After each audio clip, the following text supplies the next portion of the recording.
Good morning, dear colleagues. Bonjour, chers collègues.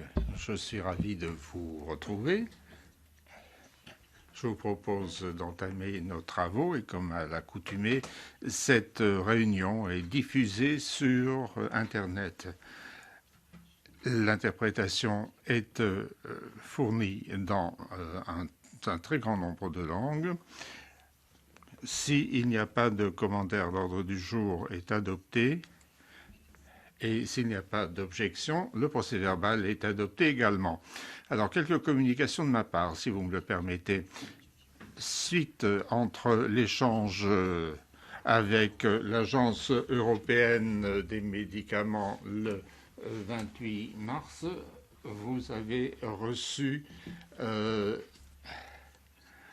une réponse et lors de la réunion de la commission, nous n'avons pas pu répondre à ces questions.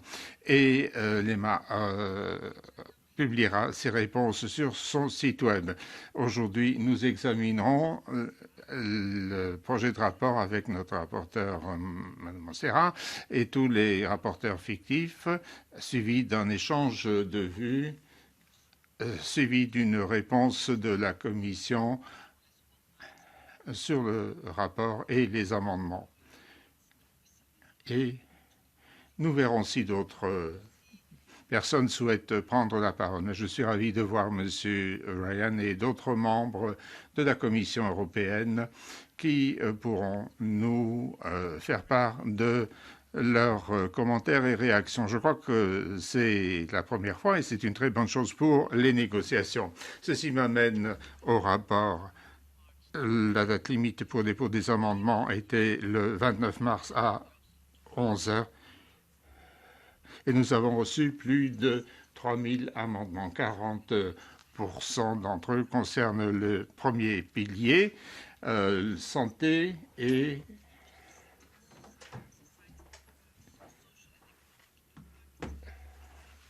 11% concernent la démocratie et les droits fondamentaux. Et ces chiffres concernent uniquement le corps du rapport et non pas l'introduction, les observations et les recommandations. Alors, certains amendements concernant les visas doivent être examinés afin de savoir s'ils sont recevables. Et enfin, ma dernière observation, à l'adresse tout particulièrement des négociateurs, des rapporteurs et des shadows. La tâche sera très difficile, mais il est très important pour nous que nous nous en tenions à notre calendrier, car nous sommes une commission spéciale et nous avons un mandat, un calendrier à respecter et il faut que nous puissions présenter un rapport pour un vote en plénière au plus tard en juillet.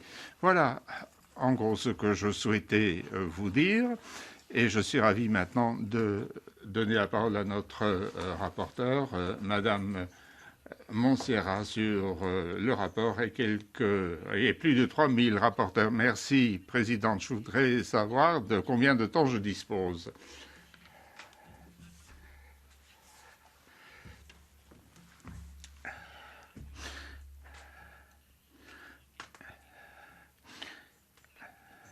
Sept minutes. Bon, je vais essayer de m'y tenir. Chère Présidente, chers collègues, chers représentants de la Commission européenne, je suis ravi de pouvoir vous présenter ce projet de rapport. C'est la première fois que je suis confronté à plus de 3000 amendements. Tous les groupes y ont déposé des amendements sur tous les piliers et le projet de rapport devait se limiter à un certain nombre de pages, en fait à 42 pages. Nous le savions. Le champ d'application de la portée du rapport est limité. Le calendrier est serré. Je voudrais remercier le secrétariat, les collègues, les rapporteurs fictifs pour leur engagement et l'attitude constructive dont ils ont fait part depuis le début pour relever ce défi. Nous essayons de trouver des propositions pour que ce document soit un document clé donnant des orientations et des recommandations pour protéger la santé des citoyens de l'Union européenne et pour répondre à de nouvelles urgences. Nous demandons la mise en place d'une réaction holistique. L'Union européenne devrait adopter la déclaration de Rome et établir des programmes de prévention primaire pour réduire ces facteurs. L'Union européenne doit veiller à ce que sa politique dans la plupart des secteurs tienne compte de la santé. Donc, il faut que la santé soit prise en compte dans toutes les approches politiques, le transport, l'énergie, le développement industriel, l'éducation et les services, surtout en investissant dans la collecte des données et leur analyse. Beaucoup d'amendements demandent ou envoie des recommandations à la Commission européenne et à l'Union européenne pour que nous ayons une Union européenne qui soit forte en matière de santé, qui soit en mesure de faire face à de nouvelles crises sanitaires. Pour ce qui est de l'impact social, nous ne devons pas oublier que cette pandémie a un impact sur la population et en particulier les personnes handicapées et d'autres personnes marginalisées. Nous avons mis l'accent sur l'impact aussi sur les patients suivant un traitement pour le cancer. De plus, la pandémie a un impact énorme sur la santé mentale des travailleurs de la santé, sur les enfants, leurs parents et les personnes âgées. Et l'impact n'a pas encore été complètement compris. Nous souhaitons donc également une communauté de recherche avancée et avec les vaccins, nous avons compris qu'un partenariat public-privé est fondamental lorsqu'il s'agit de mettre au point des vaccins lors d'une crise comme celle que nous avons connue. Et il faut davantage de transparence tout au long du processus décisionnel. Et nous devons veiller à ce qu'il y ait une participation du Parlement européen sans violer les secrets industriels. Nous devons aussi veiller à ne pas être moins dépendants de pays tiers en ce qui concerne les matières premières pour l'élaboration des médicaments. Et l'EMA aura un rôle crucial à jouer. La transparence doit être garantie à tout moment. Par la même occasion, nous devons soutenir les pays tiers de telle sorte qu'ils développent leur savoir-faire et leur possibilité de fabriquer des vaccins. Et nous devons faire comprendre qu'il faut créer davantage d'emplois de qualité dans le secteur de la santé, tout en facilitant la rotation des talents avec l'aide du fonds Next Generation. Il est clair que le droit des Européens de se déplacer librement dans l'Union européenne a été fortement limité pour limiter l'impact de la pandémie. L'objectif était cependant de ne pas trop enfreindre ces droits. Les États membres doivent veiller à ce que ces mesures soient limitées dans le temps. Nous devons être en mesure de répondre aux crises et nous voyons que le Parlement européen ne peut plus être laissé sur la touche lorsqu'il s'agit de participer au processus décisionnel. Il faut renforcer la légitimité légitimité et la crédibilité des réactions d'urgence. Le rapport souligne que les fonds européens ont apporté leur contribution à cette crise. Les employeurs, les entreprises et les salariés ont profité du recours aux fonds européens. Mais des mesures doivent être renforcées pour ce qui est des PME. Et donc, il faut en outre lutter contre la désinformation et les fake news. Des acteurs tiers ont essayé de déstabiliser l'Union européenne par le biais de ces informations ou des informations. L'Union européenne doit être mieux protégée contre de telles menaces, des attaques contre les hôpitaux et d'autres infrastructures sanitaires cruciales. Était devenue monnaie courante, l'Union européenne doit mettre en place des mesures pour lutter contre les menaces et les attaques et le piratage électronique. De plus, l'Union européenne doit coopérer avec des plateformes numériques pour contrer la désinformation. Nous pourrons tirer des enseignements de cette situation de telle sorte que nous pourrons créer une société européenne plus résiliente qui pourra mieux faire face aux problèmes sanitaires et pour pouvoir faire face aux menaces en matière de sécurité. Il nous faut une forte volonté politique entre les gouvernements nationaux, et ceci sous l'égide de la Commission européenne et du Parlement. Si l'Union européenne souhaite pouvoir lutter seule contre la prochaine pandémie, de nouveaux investissements, de nouveaux instruments juridiques et une coopération plus efficaces devront être mises en place.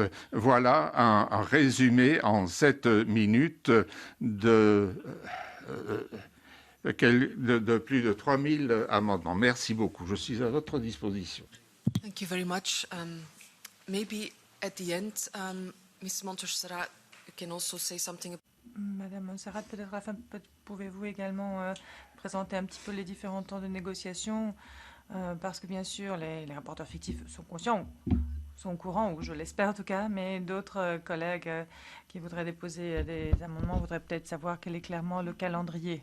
D'accord? Bon, alors je ne vois pas le rapporteur fictif SCD dans la salle. Est-ce que quelqu'un veut intervenir au nom de SCD? Ah, plus tard? D'accord. Josiane?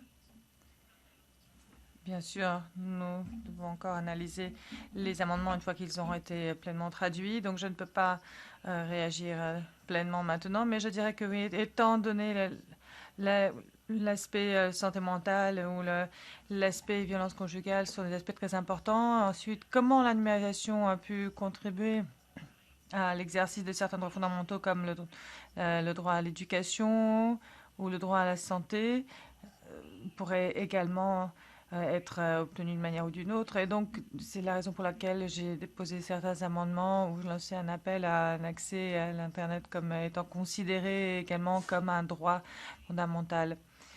Ensuite, il y a l'impact sur les femmes qui devaient s'occuper de des devoirs des enfants, de la maison et des autres personnes qu'elles aidaient. Ensuite, bien sûr, il y a l'impact à long terme, et mon collègue, je crois, pourra en parler à plus long terme. Cela doit encore être pleinement évalué, mais ensuite, il y a l'impact sur la santé mentale, et c'est un aspect qu'il ne faut pas oublier.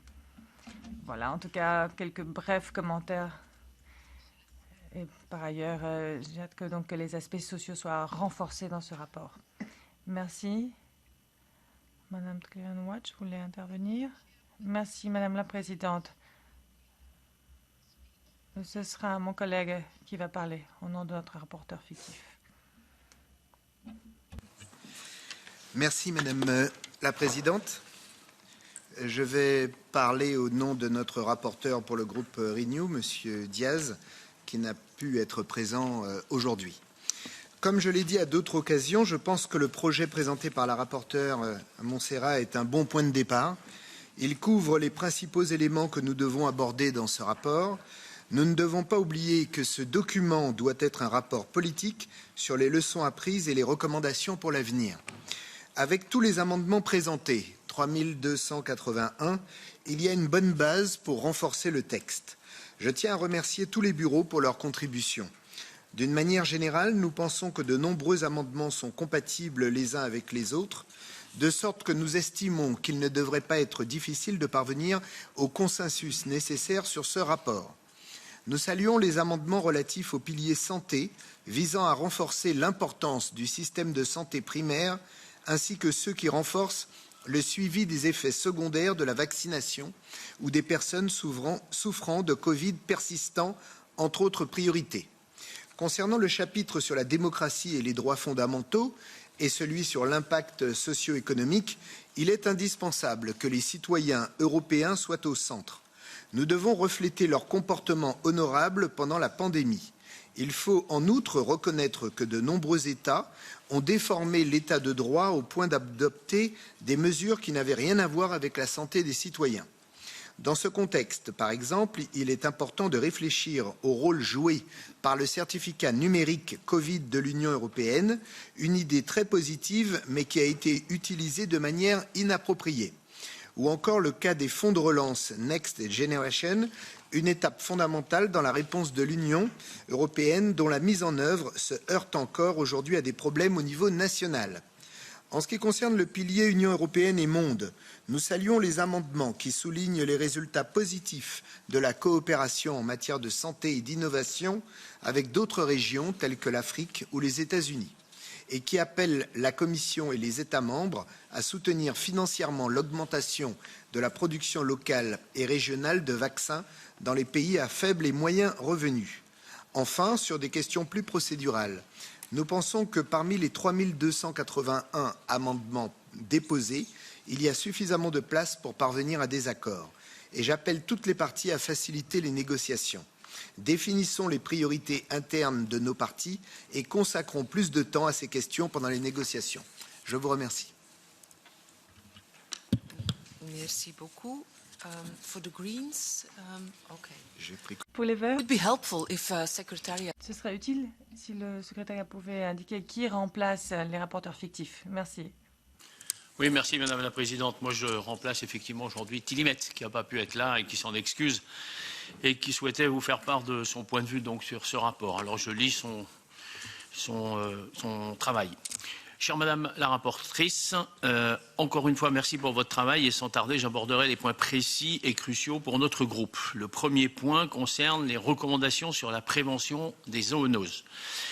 Le projet de rapport n'aborde pas la manière de prévenir les pandémies futures. Or, il est important que nous reconnaissions dans ce rapport que le moyen le plus efficace et le plus rentable de prévenir les pandémies d'origine zoonotique est d'éviter la propagation des agents pathogènes à l'homme et à la faune sauvage et à d'autres animaux, ce que l'on appelle la prévention des pandémies à la source ou prévention primaire. Rappelons que l'approche une seule santé équilibre et optimise durablement la santé des personnes, des animaux et des écosystèmes. Voici quelques recommandations concrètes que nous formulons à cet égard. Nous invitons le CDC à mettre en place une collecte de données coordonnée et systématique, une recherche opérationnelle et comportementale et des évaluations des risques sur les moteurs, les processus et les voies d'émergence des maladies zoonotiques. Deuxième point, nous demandons à la Commission de développer des analyses économiques pour quantifier les coûts et les bénéfices des interventions préventives concernant les risques liés aux zoonoses émergentes et d'utiliser les résultats pour plaider en faveur d'un financement durable de ces interventions. Troisième point, pour améliorer l'utilisation des terres en Europe conformément à l'approche One Health, nous demandons à tous les États membres d'encourager les pratiques agricoles respectueuses de l'environnement et en particulier de la biodiversité. Et quatrième point, pour améliorer la santé des animaux domestiques et éviter l'émergence d'agents pathogènes dans les cheptels, nous appelons à réduire la densité du bétail, à mettre fin à l'utilisation des cages dans les élevages et à réduire la durée du transport des animaux. Par ailleurs, au niveau mondial également, nous pouvons faire beaucoup pour améliorer la gouvernance mondiale de l'initiative On Health. Nous invitons donc la Commission et les États membres à mettre en place des systèmes collaboratifs de veille épidémiologique prédictive afin d'identifier les interfaces à haut risque et les points chauds de propagation en intégrant les données environnementales et climatiques pertinentes et les données relatives à l'établissement de réservoirs et d'espèces vectrices dans les nouvelles zones géographiques. Et enfin, nous tenons à souligner l'importance de l'identification des origines de virus pour renforcer la confiance du public dans la science et les autorités publiques. Nous appelons donc à un renforcement du cadre juridique international en matière de santé, avec une OMS renforcée au centre, y compris des obligations juridiques sur les mécanismes de notification dans les nouveaux traités et les pandémies. Voici d'autres points que nous abordons également dans nos amendements. La question des droits de propriété intellectuelle et leur application pour permettre l'équité d'accès aux soins en mettant clairement l'accent sur la situation de crise. Nous avons également amendé le rapport pour intégrer un langage plus critique sur l'approvisionnement en vaccins, notamment concernant les retards de livraison initiaux, les prix excessifs, l'absence de conditions pour les financements publics, les APA, et la responsabilité des effets secondaires de l'achat excessif de vaccins auxquels nous sommes confrontés dans les contrats actuellement. Enfin, la partie consacrée aux droits fondamentaux ne traite pas de la question du triage et de la discrimination inconsciente pour les prestations de soins de santé et nous avons ajouté des lignes directrices claires sur les futures crises sanitaires. En ce qui concerne la désinformation, nous avons ajouté des amendements sur le rôle des plateformes de médias sociaux qui n'apparaissent pas dans le projet. Il est également de leur responsabilité de lutter contre la désinformation. Merci de votre attention. Merci beaucoup. And Mrs. Sambelli. Madame Sambel. Grazie, Presidente. Merci Madame la Présidente, merci chers collègues. Tout d'abord, je tiens à féliciter la rapporteure pour le texte et les amendements de compromis qui ont été préparés. Je viens d'une région, la Lombardie, qui a été la première en Europe à être touchée par le Covid et d'une province de Brescia qui a beaucoup souffert avec un nombre très élevé de personnes décédées ou en thérapie intensive. Le texte final de cette commission doit prendre acte des erreurs commises en matière sanitaire, mais également en matière sociale et économique. C'est pour cela que j'ai présenté certains amendements ciblés sur des thèmes qui m'intéressent, au premier chef. Tout d'abord, il faut reconnaître que la pandémie a entraîné des retards en matière de prévention et de soins du cancer. Les estimations disent qu'il y a 2 millions de contrôles qui n'ont pas été effectués en Italie. L'Europe ne peut pas dépendre de pays tiers, comme la Chine, pour la production de médicaments et de dispositifs de protection. L'Europe doit devenir indépendante pour tout l'aspect matériel sanitaire. N'oublions pas l'effort du personnel sanitaire, des pompiers, de la protection civile, des forces de l'ordre, de tous ceux qui, pendant la pandémie, ont travaillé jour et nuit pour garantir, protéger notre sécurité et notre santé. Enfin, dans le texte final, il faut reconnaître l'impact terrible de la pandémie sur toutes les personnes handicapées. Et il faut leur accorder une attention particulière. Voilà les éléments qui doivent figurer, selon moi, dans le texte final. Grâce à une bonne collaboration, nous allons réussir à rédiger un rapport équilibré qui nous permettra de tirer les enseignements des erreurs du passé. Merci. Thank you very much. Merci beaucoup. Monsieur Tevez. Thank you. Few things that I want to outline about. Merci. Il y a quelques éléments sur lesquels je voudrais insister sur le projet de rapport. Et pas tant sur le rapport d'octobre, mais sur l'activité de cette commission. L'objectif de cette commission et la raison pour laquelle elle a été créée, c'était de tirer des enseignements de tout ce qui s'est passé pendant la pandémie. Et il est frappant de voir qu'un grand nombre des membres de cette commission essaient de ne pas discuter ou d'occulter toute une série de mauvaises choses qui ont eu lieu pendant la pandémie. Tout d'abord, le manque de transparence. Il est frappant de voir des amendements qui essayent de laguer le texte et condamnent la Commission pour ne pas avoir partagé et divulgué les contrats qui ont été signés par Ursula von der Leyen avec ces campagnes, avec ces entreprises pharmaceutiques. Or, cela est scandaleux. Nous avons une réunion conjointe avec la Commission Comptes. Nous avons des rapports de la Cour des comptes qui montraient que 4,6 milliards de doses de vaccins ont été achetées pour milliards d'euros. Et maintenant, après un si grand nombre d'années, 70 milliards d'euros, nous n'avons toujours pas pu consulter la totalité de ces contrats. Ensuite, sur la question des vaccins même. Lorsque la pandémie a commencé en 2020, le message principal de la Commission européenne était « Nous devons investir dans les vaccins, c'est la seule solution pour nous débarrasser de cette maladie ». Mais d'après la définition d'un vaccin à l'époque, parce qu'entre-temps, cela a été changé, afin qu'un produit médical soit considéré un vaccin, deux objectifs doivent être atteints, dont notamment stopper la propagation du vaccin. Or, nous avons eu Pfizer qui est venu témoigner devant nous en disant qu'ils n'ont même pas testé leur produit médical Comirnaty pour voir si cela pouvait stopper la transmission du virus. Donc, une des conditions pour définir un médicament comme un vaccin n'avait pas été remplie. Entre-temps, ils ont changé la définition en disant que si un produit n'apporte pas l'immunité, pour apporter protection. Mais bon, là, c'est un autre type de médicament, pas un vaccin. Ensuite, les textes qui ont été menés avec ces produits pharmaceutiques. Nous avons le PDG de Moderna ici, qui avait répondu à une de mes questions.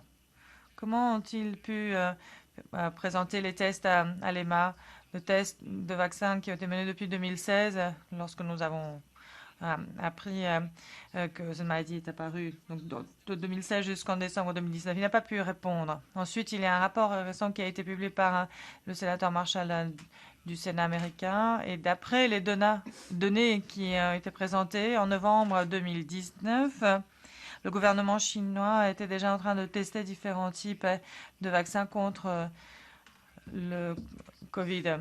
Mais ce n'est qu'en décembre 2019 que le monde entier a appris que cela existait. Et la conclusion du Sénat américain, c'est qu'à la fin de commencer les tests d'un tel vaccin, quelqu'un à Wuhan devait avoir accès à la séquence ADN du vaccin. Cela veut dire qu'ils avaient accès avant novembre 2019 à ce virus. Et dans un des articles ou dans un des paragraphes de ce rapport, il est affirmé qu'il n'y a pas de données concluantes prouvant qu'on aurait eu accès à ce virus avant décembre 2019. Donc nous devons analyser avec beaucoup d'attention chaque amendement et devons nous assurer que nous arrivons au cœur du sujet. Parce que bon, c'est un vote politique, je l'ai bien compris, nous serons responsables devant nos électeurs, mais nous sommes également responsables pour essayer de comprendre ce qui s'est vraiment passé pour vraiment tirer les enseignements des erreurs passées. Merci.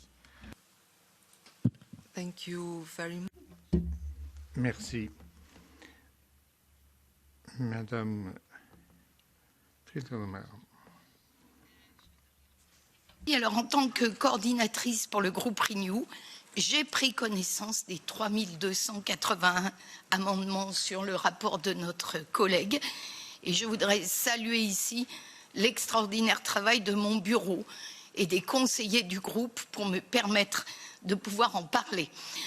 Alors, on constate une très forte cohésion des groupes pro-européens dans les amendements déposés, ce qui est une excellente nouvelle. Il faut renforcer la structure du texte, il faut défendre les positions antérieures du Parlement, il faut élargir davantage aux autres piliers que le sanitaire et il faut développer des recommandations ambitieuses. Cette cohésion, c'est probablement le résultat de 3 ans d'échanges, de discussions, de négociations au sein de notre Parlement et je crois que nous pouvons collectivement nous en féliciter. En revanche, je veux dénoncer ici la volonté d'instrumentalisation de cette commission et du rapport par l'extrême droite, par le groupe ID et dans une certaine mesure le groupe ECR, parce qu'ils utilisent les amendements pour véhiculer de fausses informations, des tests complotistes, pour tenter de régler leurs comptes avec leurs gouvernements respectifs en ne tenant aucun compte des réponses qui leur ont été patiemment et régulièrement apportées par les experts que nous avons audités.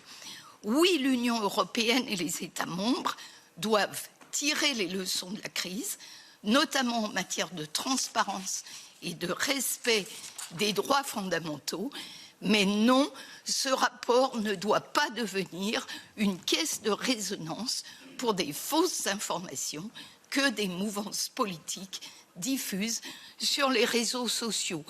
Non, l'hydroxychloroquine et l'ivermectine ne constituent pas des traitements du Covid-19 et ne pourraient en aucun cas se substituer à des vaccins. Non, la prescription de Rivotril n'a pas servi à pratiquer l'euthanasie dans les EHPAD. Non, les vaccins ne provoquent pas des cancers des testicules. Non, la vaccination ne provoque pas des malformations congénitales. Et non, certainement non, les vaccins et les traitements développés en Europe ne peuvent pas, ne doivent pas être réservés aux seuls citoyens européens. Mon groupe mettra tout en œuvre pour que ce rapport soit sous-tendu par une information fiable, basée sur des données vérifiées, issues de la science, et je sais que je peux compter sur la vigilance de notre rapporteur. Merci et désolé pour mon extinction de voix. De rien, Véronique, de rien. Merci beaucoup. Mrs. Donato. Madame Donato. Monsieur le Président. Merci, Madame la Présidente. Alors, moi, je suis un peu déconcertée par ce qui vient d'être dit par la coordinatrice de Renew. On nous dit que c'est anti-européiste parce qu'on a déposé des amendements basés sur des preuves scientifiques qui devraient être bien connues de tous ceux qui s'intéressent à cette question. Donc, on souhaite montrer quelles erreurs ont été commises, erreurs à ne pas commettre de nouveau, au cas où il y aurait une nouvelle pandémie. Alors, en ce qui me concerne, j'ai présenté avec d'autres collègues du groupe non inscrit des amendements dont l'objectif est de fournir des preuves.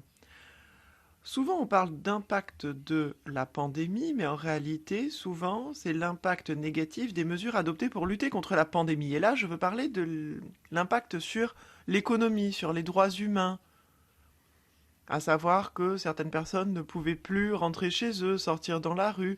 C'était le cas des habitants sur les îles, notamment.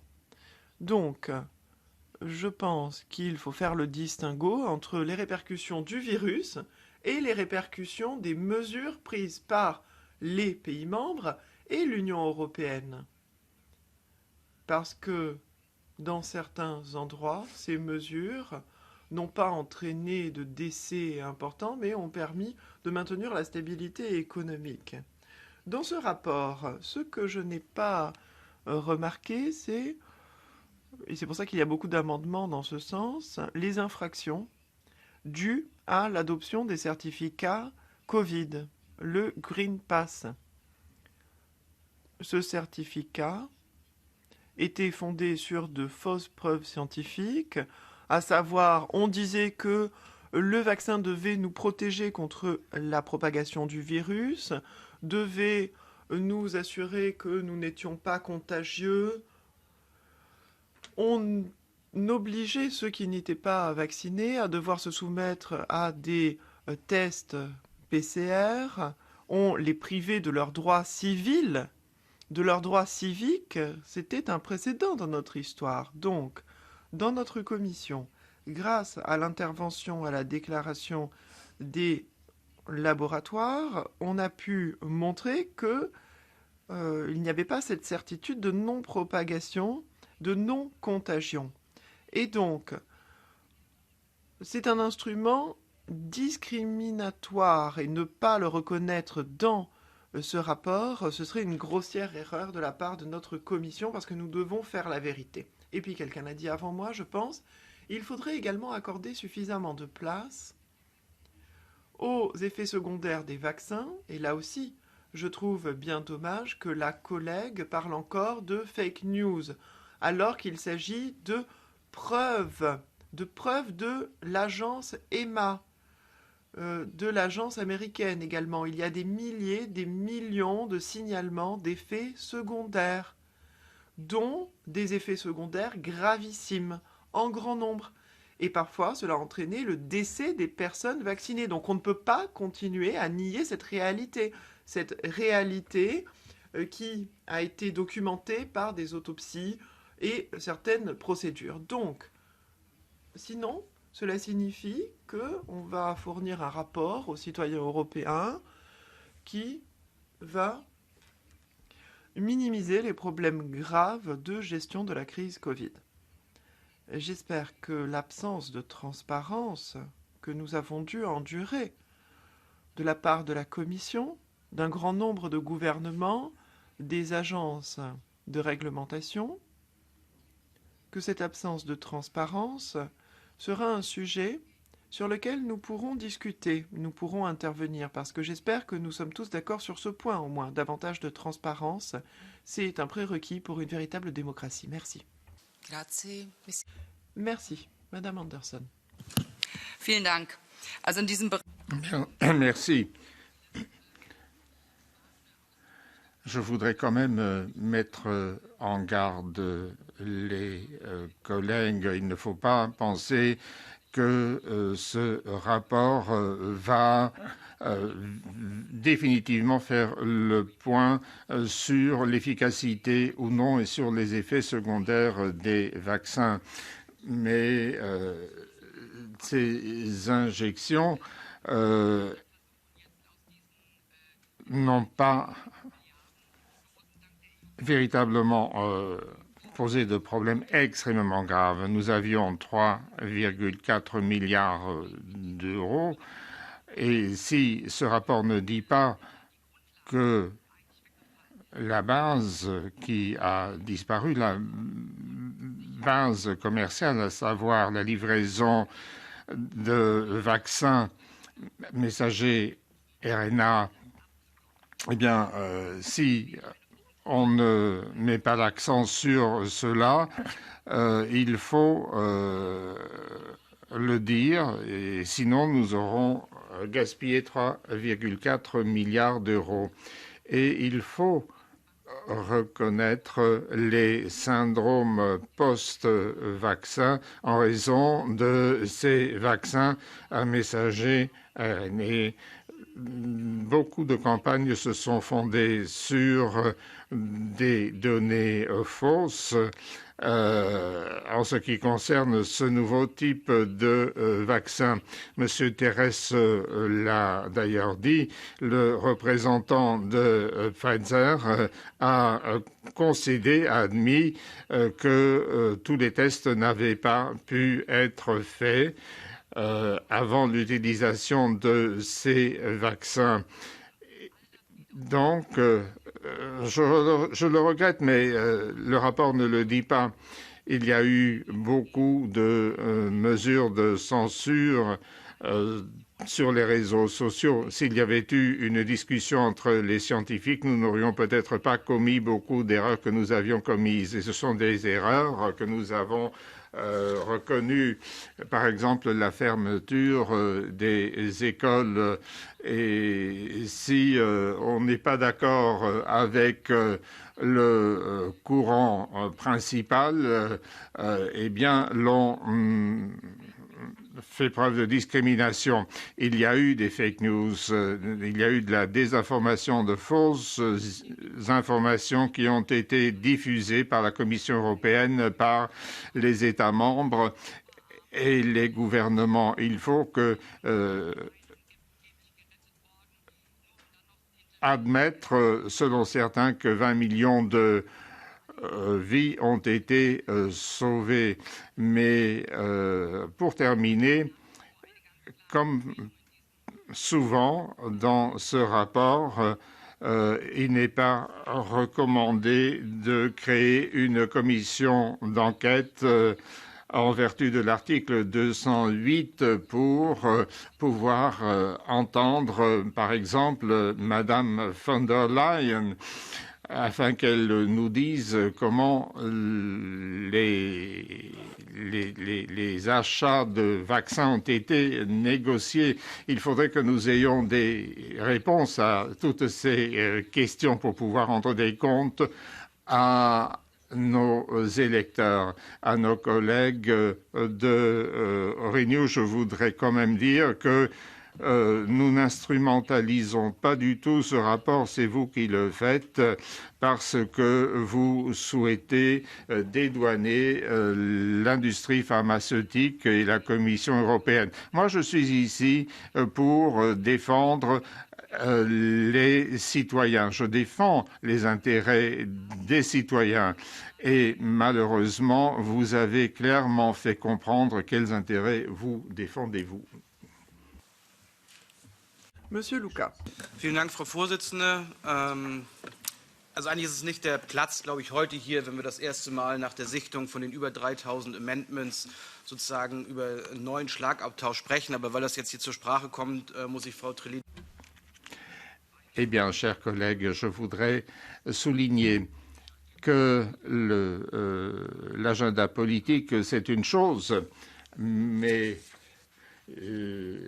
l'agressivité de certains ne sert à rien et ne sert pas le Parlement européen.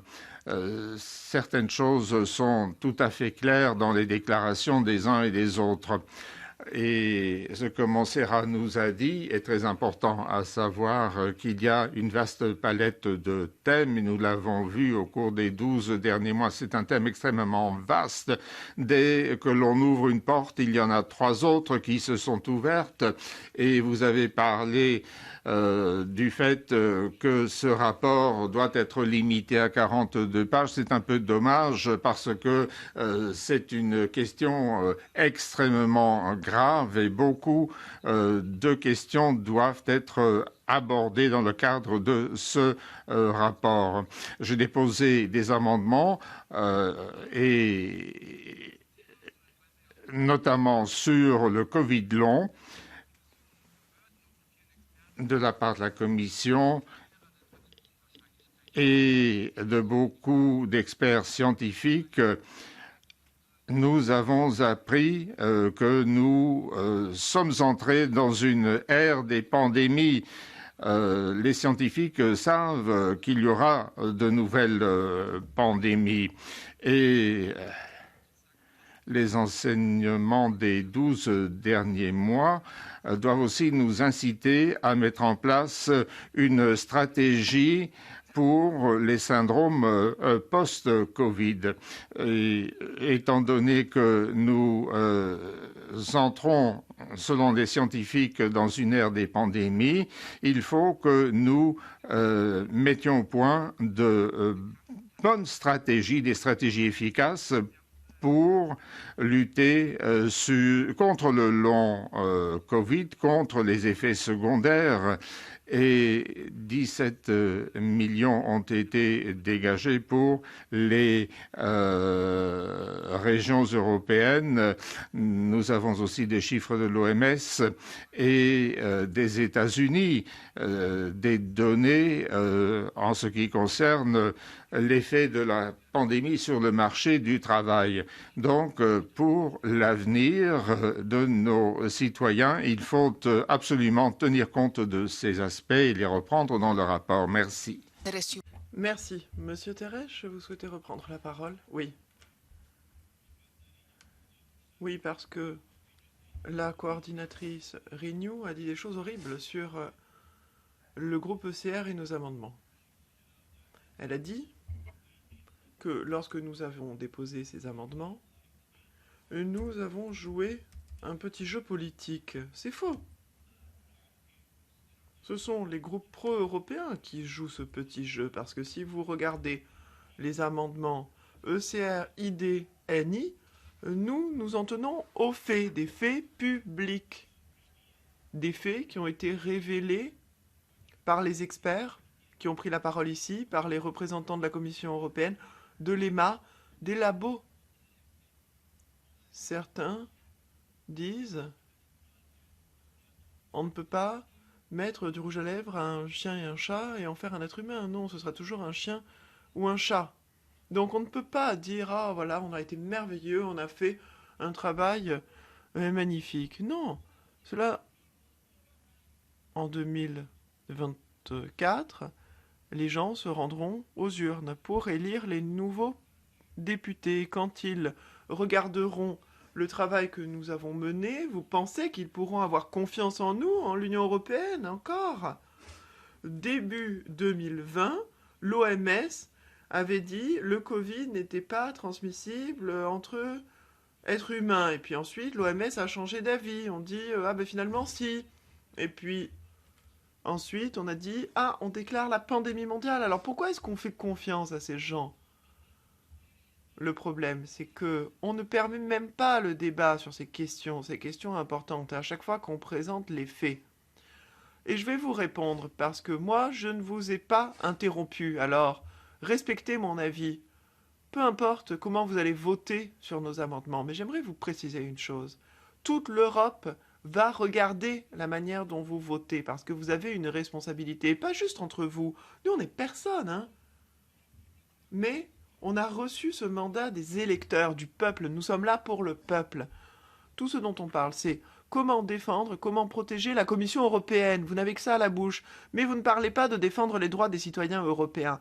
Voilà ce qui devrait vous inquiéter. Pas l'image de M. Borrell ou Mme von der Leyen. Merci.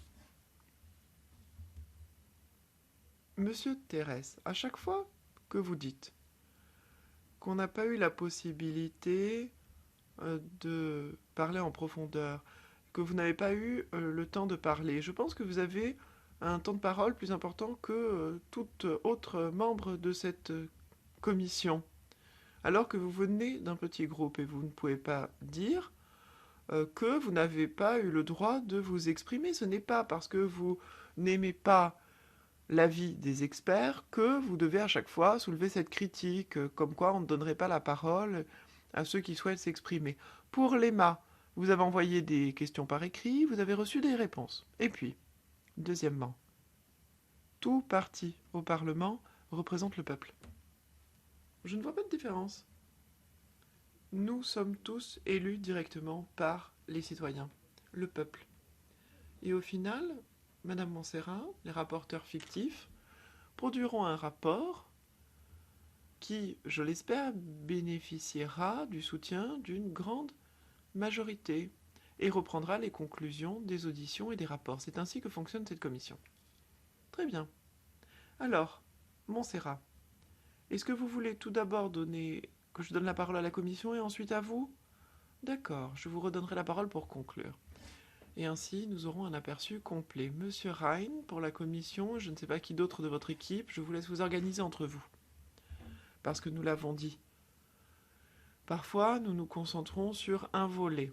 Là, c'est une commission avec un mandat très large, avec tout un éventail d'aspects sur la manière dont l'Union européenne, l'ensemble d'entre nous, avons géré cette pandémie. Monsieur Ryan. Merci. C'est un plaisir d'être parmi vous aujourd'hui.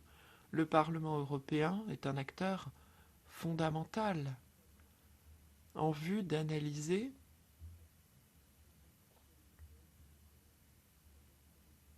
les événements qui se sont déroulés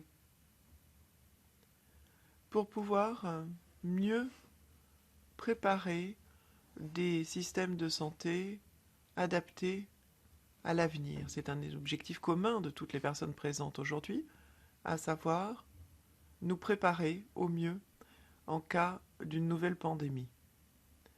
Le rapport conjoint qui a été préparé par Madame Montserrat et le grand nombre d'amendements qui a été déposé montre bien l'intérêt vif du Parlement pour tirer les enseignements de la pandémie et analyser ce qui a fonctionné ou non.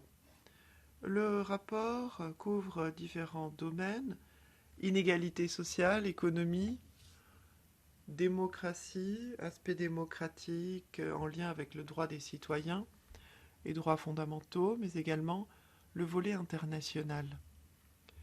La manière dont nous avons géré les événements sur l'échiquier international. Je vais me concentrer sur la santé, puis je passerai la parole à mes collègues. Si vous me le permettez, ils aborderont des domaines plus précis. Aux prémices de la pandémie, les structures existantes ont été mises à l'épreuve. C'était le cas pour tous les États membres, y compris les mieux préparés. Des progrès importants ont été réalisés ensemble et nous tenons à vous remercier pour les efforts que vous avez réalisés, notamment l'adoption du paquet législatif autour de l'Union pour la santé. Cela permet de tirer les enseignements du passé et d'avancer. Le paquet a été adopté en novembre 2020 et négocié ici au Conseil et au Parlement. Plusieurs propositions législatives se concentraient sur une législation à l'épreuve des menaces de santé transfrontalières, un renforcement du centre de contrôle et de prévention des maladies pour renforcer ses capacités de réponse, l'agence du médicament et la création d'une réponse d'urgence avec l'ERA. Ces initiatives ont été préparées et proposées pendant la pandémie. C'était un paquet pour tenter de mieux nous préparer à de tels défis à l'avenir. Tout cela maintenant a été adopté et mis en œuvre. Le règlement sur les menaces qui pèsent sur la santé, menaces transfrontières, est en cours de discussion, de mise en œuvre avec les États membres. Et là, j'aimerais mentionner une référence qui a été faite à plusieurs reprises. La Commission, avec le comité sécurité sanitaire, met sur pied le premier plan de préparation européen et de faire le lien avec le plan de préparation nationaux. Donc avoir un plan européen en lien avec des plans nationaux. Tout cela a été fait en collaboration avec le CDC pour vérifier la situation sur le terrain, parce que le mandat de l'ECDC incluait des possibilités de visite sur le terrain pour inclure cela dans le document. Donc ce n'est pas uniquement des mots sur le papier, cela correspond à une réalité. Dans la préparation de ces plans de préparation, ce qui est important, c'est la transparence, parce que par le passé, les rapports sur ce degré de préparation n'étaient pas publiés, mais dans le cadre du règlement menaces sanitaires transfrontalières, ce document a été présenté maintenant au Parlement et au Conseil. Ce sera un document public. Donc, améliorer la transparence sur des sujets aussi importants, c'est un pas en avant là aussi. Et puis, nous avons élargi le mandat de l'ECDC. Et puis, vous en avez parlé ici au Parlement, il y a des discussions en cours cette semaine quant à des nouveaux outils pour vérifier les pénuries. C'est l'EMA qui s'est doté de ces nouveaux outils parce qu'il y a eu différentes pénuries qui ont eu un impact négatif sur les systèmes de santé.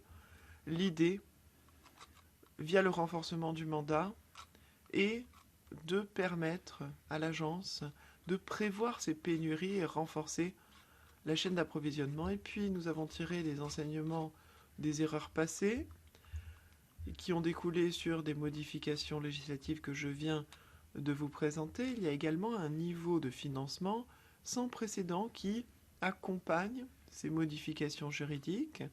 Le programme EU for Health est un exemple en la matière, et puis d'autres programmes de recherche qui nous permettent d'investir dans l'amélioration des systèmes sanitaires des États membres. Il ne faut pas oublier également le paquet qui sera adopté demain, qui inclut un certain nombre d'éléments dont l'objectif est de renforcer la position de l'Union européenne quant à la disponibilité et la production de produits pharmaceutiques. On en discutera avec le commissaire Kyriakides en commission Envie. Et enfin, les 3 dernières années ont montré l'importance de l'aspect international. Il ne suffit pas qu'un État membre soit bien préparé si son voisin ne l'est pas. C'est pour cela qu'il semble logique que nous abordions l'aspect transfrontalier pour voir comment nos voisins sont préparés, comment les autres pays se préparent également. Tout cela dans le contexte de la stratégie mondiale santé que la Commission discute, dont la Commission discute avec le Parlement et la Commission, et le Conseil, pardon, dans le cadre de cette stratégie de préparation. Et puis il y a des discussions au niveau de l'OMS, au niveau international. On parle également d'amélioration, de renforcement des réglementations internationales sanitaires. Ces réglementations internationales sont un autre exemple d'un outil qui est à notre disposition et qui a fait preuve de certaines faiblesses. C'est pour cela que nous devons le renforcer. Notre législation en Europe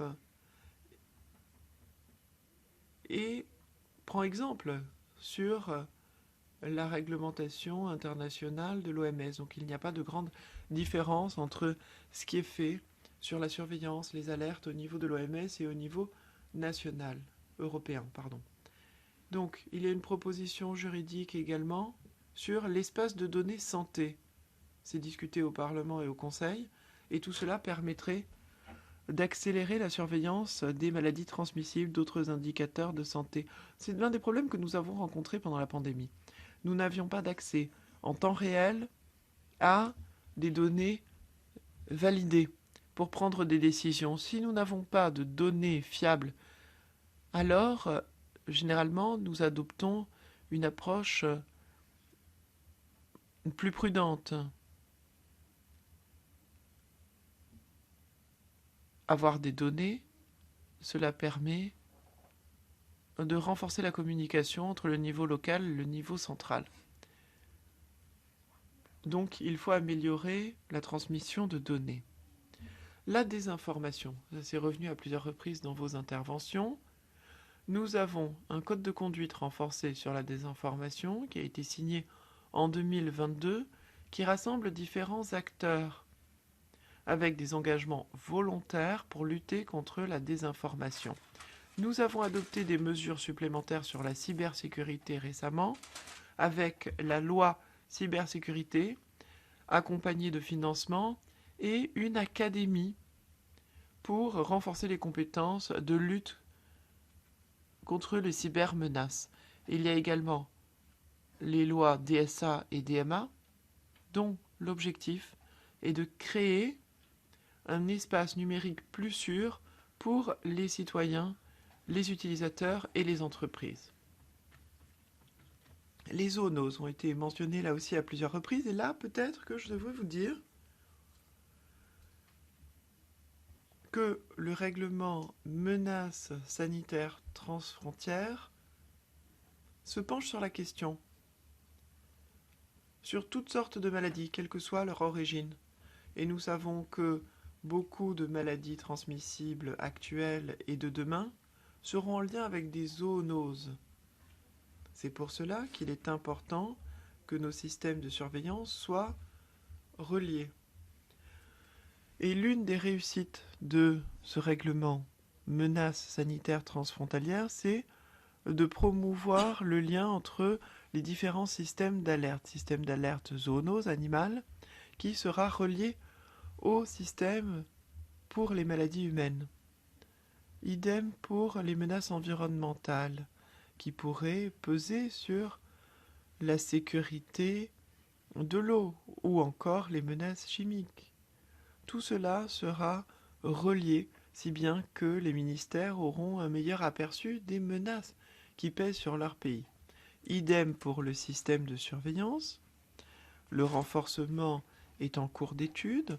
On envisage notamment la possibilité de promouvoir la collecte de données en utilisant davantage d'outils numériques que par le passé. Pour terminer, l'un des collègues a parlé de modélisation. Et là, il faut améliorer nos capacités. C'est ce que fait le CDC, qui renforce ses capacités pour modéliser les menaces de demain, pour voir quels sont les différents scénarios et savoir ce que nous devons faire pour endiguer une pandémie possible. Pour la zoonose, j'ai un exemple concret à vous donner. C'est la grippe aviaire, cette épidémie de grippe aviaire. On a discuté avec le comité sécurité sanitaire, avec les responsables de l'ERA pour les vaccins, et nous en discutons pour voir comment nous préparer face à une éventualité de grippe aviaire qui toucherait les oiseaux, mais également les êtres humains. C'est une menace grave pour laquelle nous nous préparons activement. Et tout cela permet d'illustrer comment cette approche One Health, santé unique, est une réalité. Voilà. J'ai parlé des plans de préparation, je ne vais pas rentrer dans les détails. Peut-être quelques mots sur le Covid long, parce que certains ont abordé cette question. Nous avons contacté les États membres pour voir comment ils géraient les cas de Covid long dans les cliniques, les hôpitaux. Nous leur avons demandé de nommer un expert pour participer au réseau d'expertise sur le Covid long. Nous avons organisé une conférence internationale plus tôt cette année avec les États-Unis sur le sujet du Covid long. Donc nous tentons de mobiliser la communauté scientifique, médicale autour de ce sujet. Ce réseau organisera sa première réunion en présentiel en mai. L'idée est de pouvoir travailler sur les meilleures pratiques de diagnostic et de traitement pour mieux gérer cette nouvelle maladie émergente. La santé mentale, Madame Montserrat en a parlé. La Commission publiera une communication et un plan d'action sur la santé mentale en juin de cette année. Cette communication sur la santé mentale se penchera notamment sur la santé mentale des jeunes, mais également les difficultés rencontrées par certaines personnes qui rencontrent des problèmes de santé mentale pour garder leur emploi. Et puis, nous nous pencherons également sur les personnes âgées. Donc, nous ne pouvons pas avoir une approche unique, il faut s'adapter aux différents types de santé mentale, différents défis. Et je dois vous dire que dans le rapport État des lieux de santé, publié en début d'année, on nous montre qu'il y a une augmentation importante des soins de santé mentale. Les soins de santé mentale ne sont pas en mesure de répondre à cette demande en ce moment. Or, il y a une demande très forte de soins de santé mentale.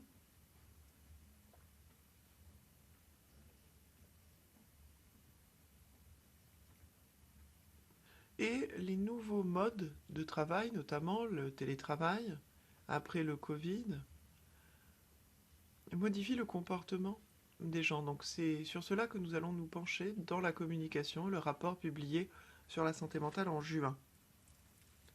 Et nous essayons de tirer les enseignements du Covid.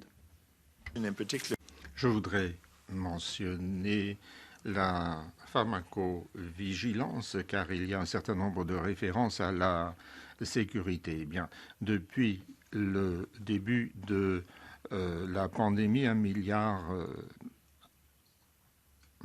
million de doses ont été administrées et les doses de vaccins ont été évaluées auprès de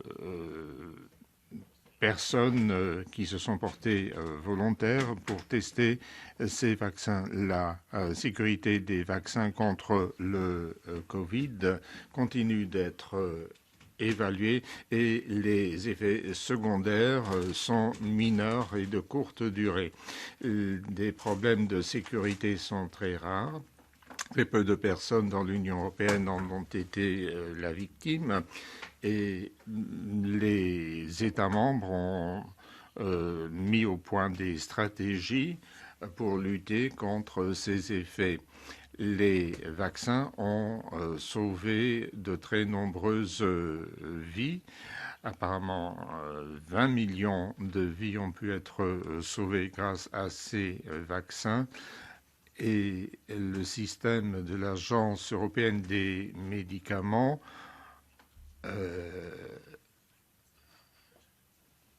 a été efficace et nous avons pu arriver à la conclusion que les effets secondaires étaient minimes. Et je propose maintenant d'entendre mes collègues de la DG ERA et de la DG GROW.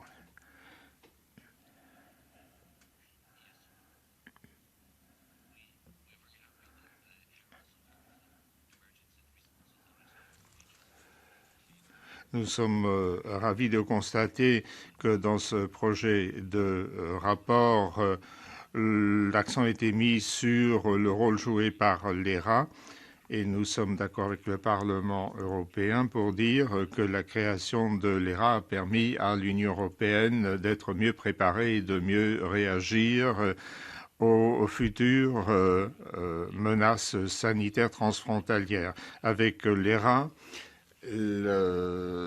l'Union européenne comble un vide qui existait entre l'élaboration des mesures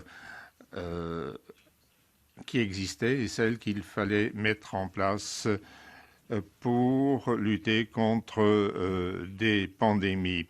Nous soutenons déjà les États membres en répondant à certaines menaces telles que la fièvre aviaire et la variole du singe. Et hier s'est tenue une réunion de la sous-commission santé et la détection et la réponse aux urgences en matière de santé permettront à l'ERA de faire intervenir tous les acteurs concernés. Et pour ce qui est des vaccins, je voudrais donner la parole à mon collègue de l'ERA, lui aussi, Olivier.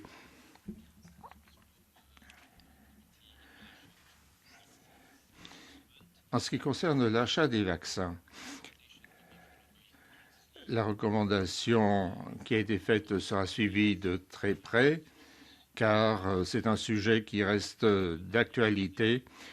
Nous sommes passés d'une menace existentielle pour notre société à une nouvelle étape pour notre société et pour nos citoyens. Par conséquent, nous continuons d'étudier ces questions, d'étudier les vaccins qui sont une menace contre le Covid-19, surtout si une nouvelle variante apparaissait Et vous savez qu'il y a des développements très importants en cours en Inde. C'est aussi très important pour nous.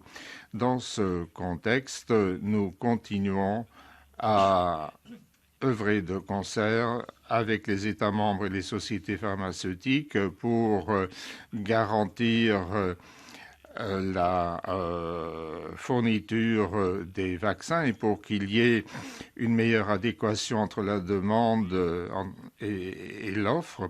Nous souhaitons que les citoyens européens continuent d'être protégés de façon efficace si une nouvelle variante apparaissait. Nous souhaitons bien sûr mettre l'accent sur la transparence et la reddition des comptes. Tout cela, nous allons le faire ensemble et nous avons déjà transmis des documents importants aux commissions et ses prédécesseurs pour veiller à ce que des documents importants et pertinents soient disponibles tout en respectant certaines obligations en matière de confidentialité. Et pour conclure, je voudrais vous dire que nous sommes bien sûr à votre disposition pour vous tenir à jour sur l'état d'avancement des négociations avec les États membres et les fabricants de vaccins, négociations qui sont toujours en cours. Maintenant, si vous en êtes d'accord, Madame la Présidente, à mon collègue de la DG Gros.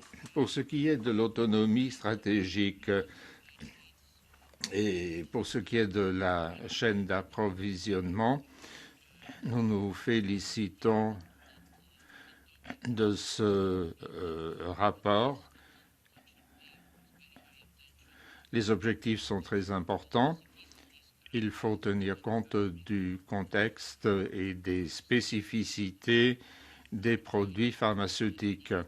Il est important de souligner qu'il nous faut une autonomie stratégique ouverte en raison de la nature ou du caractère mondial de l'industrie pharmaceutique. À la Commission, nous travaillons en étroite coopération avec les États membres pour identifier les domaines et les produits où l'autonomie stratégique doit être renforcée par l'analyse de la chaîne d'approvisionnement et ses vulnérabilités, en commençant par les médicaments les plus importants.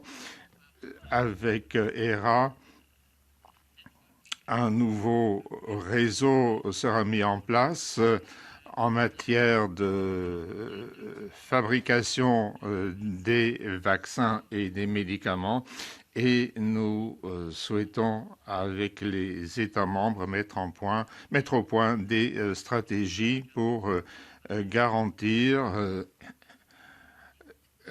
une meilleure protection de la santé de nos citoyens et pour renforcer l'autonomie stratégique.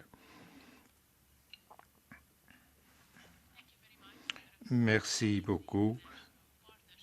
Je représente la DG Partenariats internationaux et, comme vous le savez, l'objectif a été de veiller à ce que tout le monde ait accès aux outils permettant de lutter contre le Covid. Et cela a été un réel défi dans les États membres, dans les pays tiers, où les systèmes de santé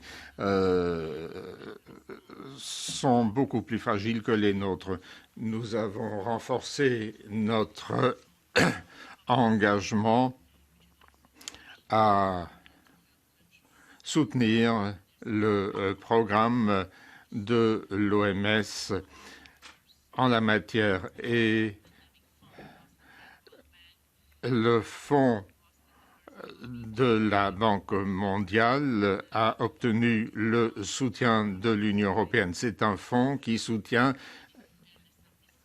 les capacités de réaction aux pandémies dans les pays à revenu moyen ou faible. Nous souhaitons renforcer les capacités de fabrication et Pour cette raison, la Commission européenne a travaillé en coopération avec des pays partenaires en Afrique et en Amérique latine pour que ces pays puissent développer, puissent fabriquer des vaccins. Des mesures ont été prises en coopération avec le Rwanda, le Sénégal, le Ghana et l'Afrique du Sud, mais nous souhaitons aussi soutenir les mesures sud-africaines et les mesures qui ont été prises en Amérique latine. Je vais parler de la situation au nom de la DG de la Commission. Comme l'a dit, il faut que les mesures soient proportionnées et limitées dans le temps et doivent respecter les garanties en matière de droits fondamentaux en tenant compte du rapport annuel sur l'état de droit. Beaucoup de mesures adoptées par les États membres ont été prises dans le cadre de leurs compétences nationales. La Charte des droits fondamentaux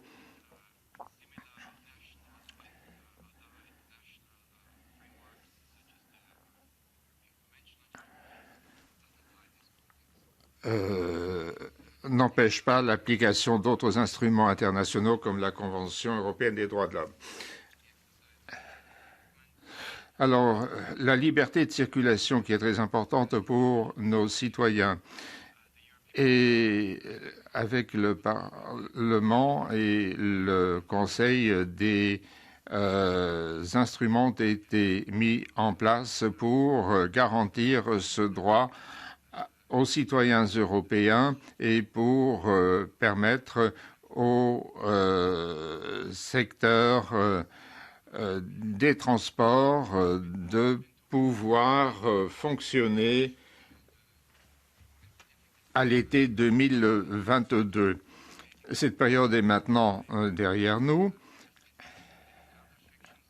Des restrictions avaient été mises en place par les États membres limitant les déplacements et nous avons été ravis de constater qu'à partir d'août 2022, il n'y avait plus de restrictions aux déplacements au sein de l'Union européenne. Le certificat Covid, le Green Pass, est une réussite de l'intégration européenne et les restrictions doivent être proportionnelles et limitées dans le temps. Peut-être que tout cela est la victime de son succès, car l'objectif des décisions du Parlement a été atteint, à savoir que la liberté de circulation a pu être rétablie. La DG Trade, j'essaierai d'être bref, au nom de la DG ECFIM, je voudrais parler de la coordination économique. Depuis la Seconde Guerre mondiale, nous avons connu une réduction des activités économiques. Les États membres ont pu intervenir pour sauvegarder les emplois, éviter des faillites. 20% de l'emploi a pu être protégé grâce au programme SURE, mais l'élément le plus important de la réaction est le programme Next Generation Europe et le programme de résilience de l'Union européenne. Tout cela a eu un effet majeur, même avant le lancement de ces mesures, car tout cela a permis d'avoir une économie plus concurrentielle, plus inclusive, et par conséquent, nous avons appris que nous ne sommes en mesure de réagir de façon efficace. Nous ne pouvons être efficaces que si de nouvelles mesures budgétaires sont prises, et tout cela sera encore examiné dans les semaines et dans les mois à venir. Merci. Merci, Monsieur John Ryan. Merci à tous vos collègues aussi. Ceci est normalement notre dernière réunion et par conséquent, il est très utile d'entendre vos réactions. Carsten a demandé la parole. Merci. J'essaierai d'être bref, mais Monsieur Ryan, je sais que ce débat est très chargé de réactions, de fausses informations pour jeter le discrédit sur les programmes de vaccination. Mais nous ne voulons en aucun cas jeter le discrédit sur les vaccins. Mais ce que vous avez dit me préoccupe. Vous avez dit que très peu de personnes ont souffert d'effets secondaires. Peut-être que ce sont des données dont vous disposez. En Allemagne, c'est de 0,02%. Et ça signifierait 50 000 personnes qui auraient été confrontées. Mais si nous avons un tel débat, il faut qu'il soit transparent et ouvert. Je pense que nous avons bien avancé et nous avons pu nous débarrasser des fausses informations. Et il ne faut pas minimiser les effets secondaires sur les personnes, même si elles ne sont pas nombreuses, parce que cela risque quand même d'entraîner une crise pour l'Union européenne. Certas. Merci à la Commission européenne de nous avoir fait part de ses réactions à ce projet de rapport. Beaucoup d'enseignements peuvent être tirés de cette pandémie. Et pour ce qui est de ce projet de rapport, je voudrais dire la chose suivante. Beaucoup de groupes politiques ont travaillé dur, mon groupe aussi, je voudrais remercier ses membres, mais il y a 4 piliers que nous ne pouvons pas ne pas prendre en considération. Et le pilier social et économique doit faire référence aussi aux migrants et aux personnes à faible revenu, par exemple des artistes. La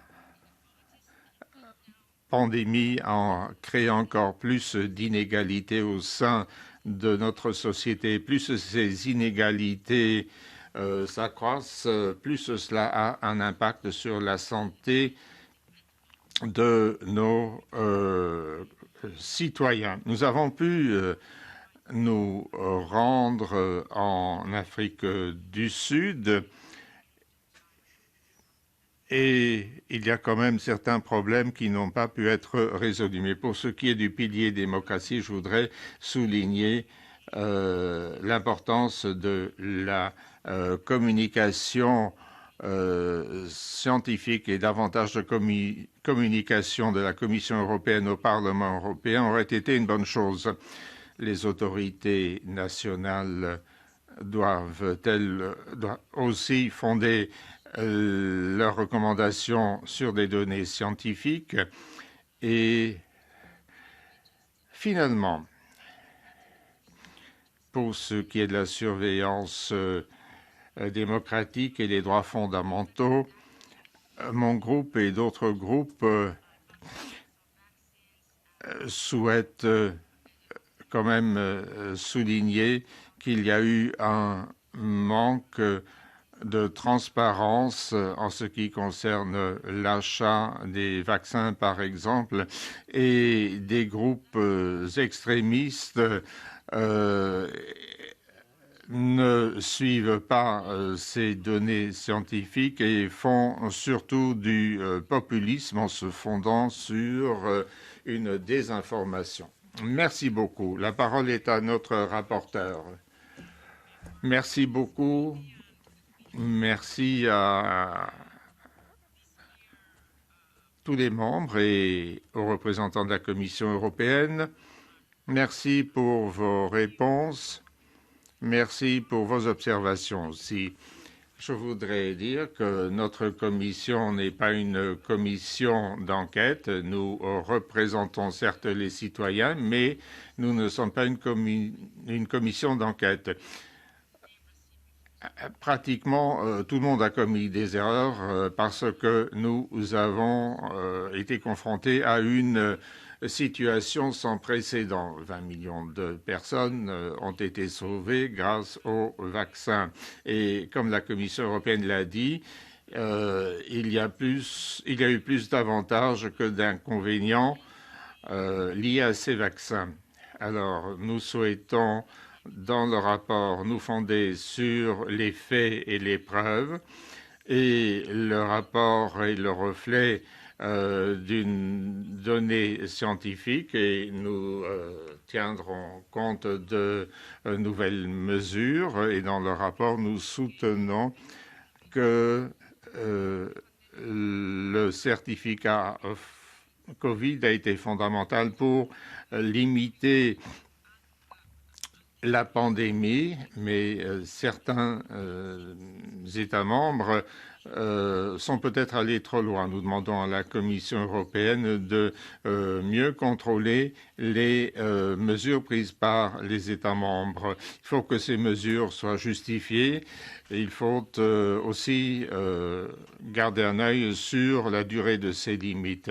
Nous avons besoin de davantage de transparence à tous les stades du processus décisionnel lorsqu'il s'agit de trouver des solutions efficaces.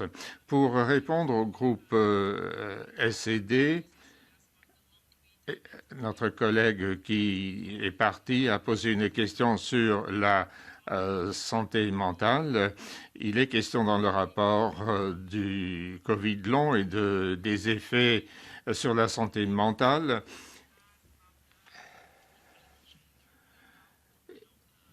Il faut aussi tenir compte de l'égalité entre les genres et de l'impact sur les genres.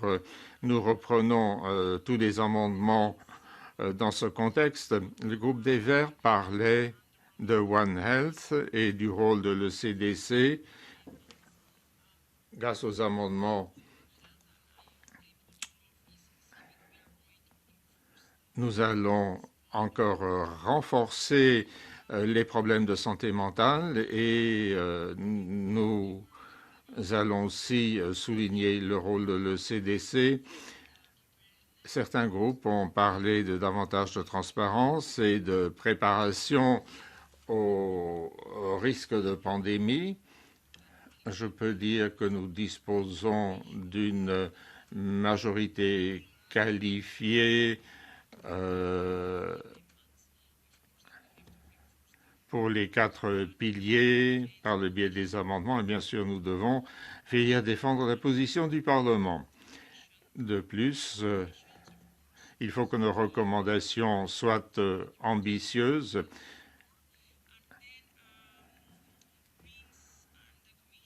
La Commission européenne parlait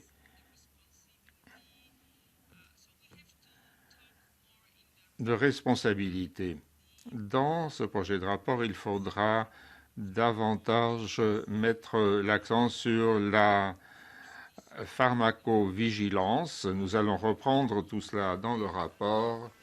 Et puis une autre question très importante, c'est la désinformation et les cyberattaques. La Commission en a parlé, elle a parlé aussi de la numérisation.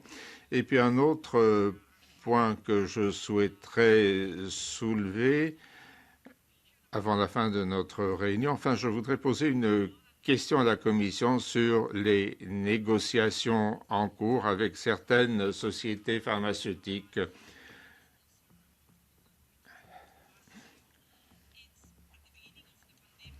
Au début de la pandémie, nous disposions de quelques vaccins. La Commission a conclu des accords, mais lors de la pandémie et après la pandémie, l'AEM a fait un certain nombre de recommandations. Alors j'aimerais savoir où vous en êtes en ce qui concerne les autres vaccins, parce que nous sommes dans l'Union européenne dans un marché libre. Nous ne voulons pas nous limiter à un vaccin parce que nous étions limités en fait à un seul vaccin au début de la pandémie. Et étant donné que nous pouvons compter sur votre présence ici aujourd'hui, j'aimerais savoir où en sont les négociations avec tous les vaccins ou les fabricants de vaccins approuvés par l'AEM, parce qu'il faut que tout le monde puisse négocier avec tous les fabricants de vaccins. Il ne faut pas qu'il y ait de monopole au sein de l'Union européenne. Donc merci infiniment et je suis convaincu que nous allons faire de l'excellent travail avec tous les rapporteurs fictifs et je suis à disposition de tous les groupes politiques, parce que tous les rapporteurs fictifs des groupes politiques, pardon, et nous espérons pouvoir dégager une majorité en faveur de ce rapport fondé sur des faits concrets pour nous préparer à l'ère des pandémies, car la communauté scientifique nous a mis en garde. Nous sommes au début d'une ère de pandémie. Et pour répondre aux représentants de l'ERA, je voudrais dire que nous ne nous limitons pas au Covid long et à la vulnérabilité de personnes âgées ou de personnes souffrant d'un cancer, qui sont davantage contrées aux effets négatifs. Donc il y a plusieurs amendements qui ont été déposés dans ce sens, je le sais. 50% des amendements, comme l'a dit notre présidente, sont des amendements santé. Et mon projet de rapport se concentrait sur le premier pilier. Mais maintenant, j'ai compris que nous devons aussi mettre l'accent sur l'impact sur la société et l'économie, sur la santé des citoyens au jour le jour. Et donc, avec vos amendements, ces trois piliers seront bien sûr également pris en considération, mais comme vous le savez, le nombre de pages est limité et je vais essayer de faire de mon mieux pour tenir compte de vos amendements. J'aimerais que la Commission puisse répondre à ma question. Okay. D'accord. Et j'ai été informé que DG Trade également voudrait intervenir. Non? Non, ce n'est pas le cas? À vous. Merci. Merci, Madame la rapporteure, pour cette question. Question très légitime. L'idée de s'assurer que les États membres ont accès à un portefeuille diversifié de vaccins a été notre préoccupation depuis le début et continue à être notre préoccupation. Ça, c'est la première chose. Ensuite, nous entrons dans un contexte différent. Comme je le disais, Covid n'est plus une menace directe à nos sociétés et à nos économies, mais reste quand même une menace. Donc nous devons quand même nous y préparer. Et notre continent a tout intérêt d'assurer la diversité de l'approvisionnement et la sécurité de l'approvisionnement. Donc, dans ce contexte, ce n'est pas conseillé de compter uniquement sur un ou deux fournisseurs. Et bien sûr, nous devons continuer à répondre aux besoins de nos concitoyens qui ont des attentes différentes concernant le vaccin qu'ils voudraient recevoir. Et une évolution positive est qu'un grand nombre d'États membres ont une approche proactive et nous soutiennent.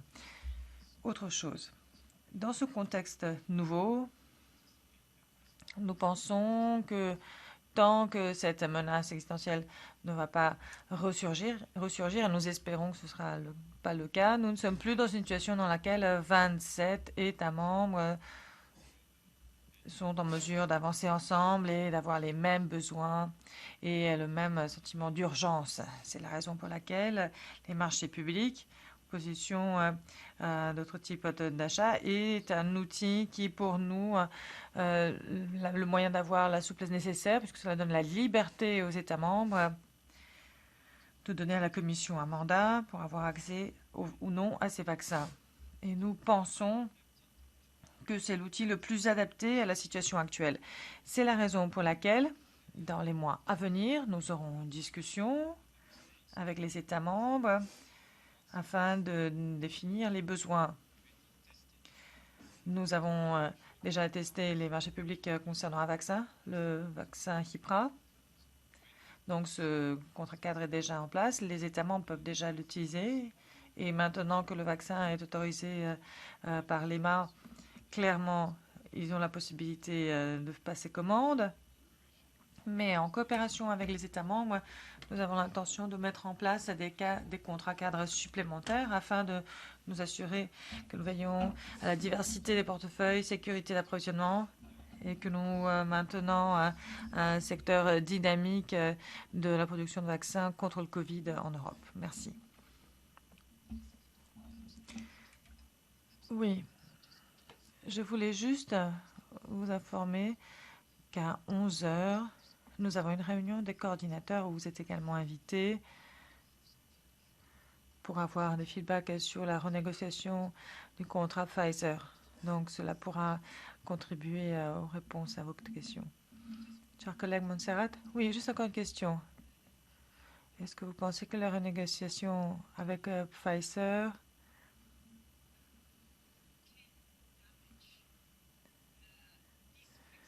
peuvent mettre à marche cette flexibilité dont vous parlez dans les marchés publics avec les nouveaux vaccins, enfin avec d'autres vaccins? C'est une préoccupation que nous sommes nombreux à avoir. Oui, donc pour ça, sur ce point, il y aura la réunion de 11 h. Donc c'est juste cette question. Oui, je sais. Oui, nous allons faire cela à huis clos. Oui, mais s'il peut nous répondre. Non, non, non, non, il ne peut pas. Il ne peut pas. Nous avons pris la disposition pour une réunion de coordinateurs. Nous devons respecter nos engagements. Donc, il y a une certaine dimension de confidentialité. Bon, nous sommes au Parlement, hein, donc j'essaye. Je conclue et M. Thérèse, vous aurez la parole. Mais je voudrais donner le dernier mot à notre rapporteur. Mais bon, ce sera sur la même question. Monsieur Thérèse, ne levez pas la voix, juste une question. Oui, vu que vous parliez des contrats, de nouveaux contrats qui seraient négociés, est-ce que ces contrats seront rendus publics ou ils seront également occultés? Donc voilà, nous aurons ces négociations parce que dans le rapport, nous analyserons également justement la perspective d'avenir. Et sur ce, je voudrais conclure cette réunion très intéressante que nous avons eue aujourd'hui. Je voudrais remercier notre rapporteur particulièrement, ainsi que les rapporteurs fictifs. Et merci également à la Commission d'avoir participé à la discussion. Comme je le disais, à 11 h, nous aurons une réunion à huis clos des coordinateurs sur base de règles de confidentialité très strictes.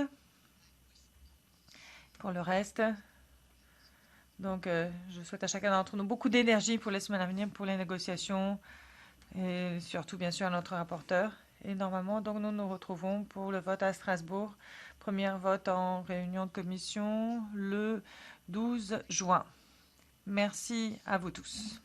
And 11 o'clock. Et donc à 11 h, réunion des coordinateurs. Donc on a 15 minutes pour prendre un café.